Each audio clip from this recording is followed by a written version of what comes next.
안녕하세요. 대업에서 조선부터 방산 또 에너지 관련된 업종을 담당하는 멘토 황대근입니다. 오늘은 SK 오션플랜트 분석을 해보도록 하겠습니다. 이 SK 오션플랜트 같은 경우에는 이 조선업 업황과 함께 가는 그런 종목이다라고 설명을 드릴 수 있습니다. 그래서 조선 기자재 업체로서도 널리 알려져 있죠. 그래서 이 금일 시간에는 이 조선업 관련된 이야기를 해보려고 합니다. 이 조선업 업황에 따라서 이 주가의 방향성도 결정이 되기 때문에 자, 이렇게 이 산업의 전망까지 금일 훑어보는 시간 갖도록 하겠습니다. 그리고 한 가지 더 말씀드리고 싶은 부분이 있는데 저희 대기업 정말 다양한 전문가들이 각각의 업종 분야에서 하루하루 종목들을 열심히 분석해 나가고 있으니까 많은 관심 부탁드립니다. 우선은 기본이 되는 부분부터 살펴보도록 하죠. 이 SK 오션플랜트 같은 경우에는 이 조선해양 부분에서 이 매출액이 97% 이상 나오게 됩니다. 자, 그래서 앞서서 제가 기자재 업체라고 설명을 드렸죠. 조선 기자재다.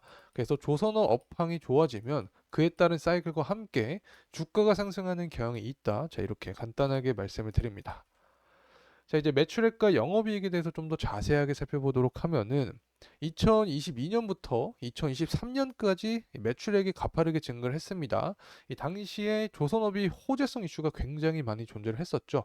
이 수주가 계속해서 쌓이면서 이 관련된 SK 오션플랜트 역시 수혜를 받았다. 자, 이렇게 설명을 드릴 수 있는데 특히 영업이익 측면에서 살펴봤을 때 증가하는 모습을 보여주고 있습니다.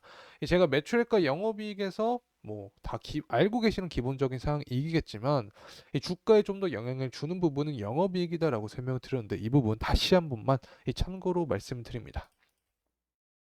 자, 이렇게 이 SK 오션플랜트가 23년까지가 실적이 좋게 나왔지만 24년 같은 경우에는 이 매출액이 다소 하락하는 모습을 우리가 예상을 하고 있는데 자, 그 이유가 무엇인지에 대해서 간단하게만 이야기를 해보면 이 결국에 이 수주 관련된 문제가 나왔다. 자, 이렇게 설명을 드릴 수 있는데 이 건설업의 대안으로 등장한 이 해상풍력의 불확실성이 드러나기 시작을 했습니다. 그래서 이 시장이 태동기에 현재 놓여 있는 상태인데 이 경쟁업체가 진입을 하고 있다. 자, 그래서 이러한 상황에서 이 수주를 예전처럼 따기는 힘들 수 있는 그런 구조적인 환경이 만들어지고 있다. 자, 이렇게 우리가 생각을 할 수 있습니다.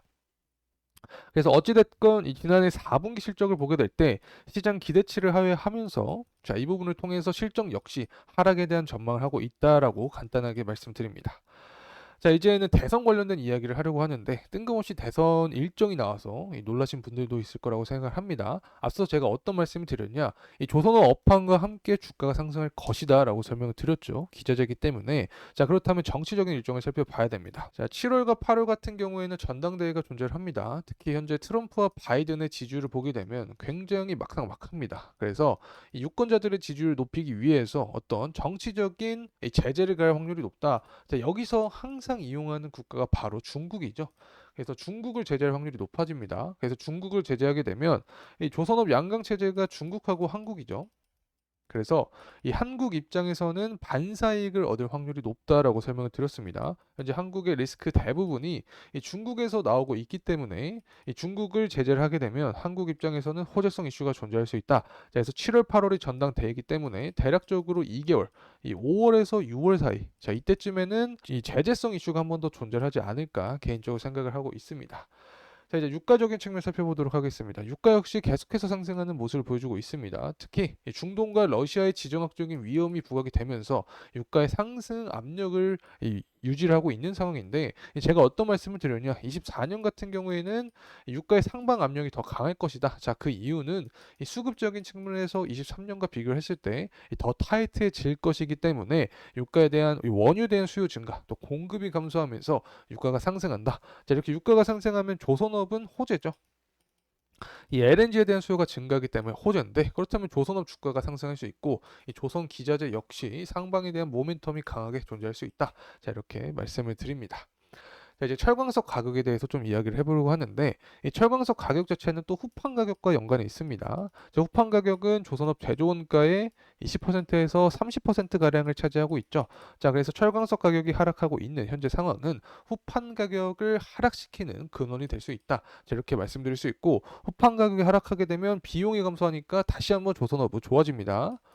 자, 그래서 현재 이 철광석 가격이 반등을 해주기 위해서는 결국에 중국 경기가 살아나야 되는데 이 단기적인 관점에서 봤을 때는 중국 경제가 이 살아나기는 힘들다. 그래서 24년 상반기에 이 철광사와 이 조선사의 후판 협상, 자, 이 과정에서 이 후판 가격을 조금 인하한 채 협상할 가능성이 높아진다. 자, 이 부분은 호재로 다시 한번 작용할 수 있다. 자, 이렇게 말씀을 드립니다.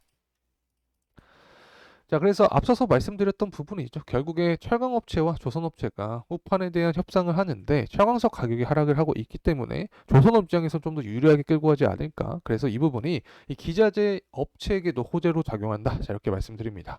자, 이제는 성과지수에 대해서 살펴보려고 합니다. 이 성과지수 역시 24년까지 계속해서 상승하는 모습을 보여주고 있는데 제가 어떤 말씀을 드렸냐? 뭐 중고 성과 지수가 상승하고 있기 때문에 신조 성과 지수도 계속해서 우상향하는 모습을 그려볼 수 있다라고 설명드렸습니다. 특히 중고 성과 지수 같은 경우에는 23년과 24년 들어서 굉장히 상승을 했습니다.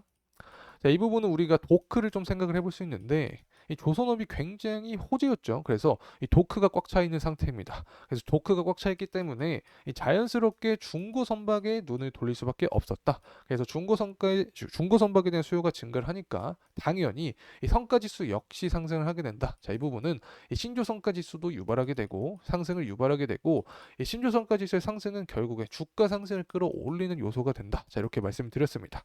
자, 그리고 이러한 신조성과 지수와 조선업 그리고 조선 기자재에 관련된 어떤 영향성은 제가 이전 영상에서 자세하게 다뤘으니까 이 부분 궁금하신 분들은 참고해 주시면 도움이 되지 않을까 생각을 합니다.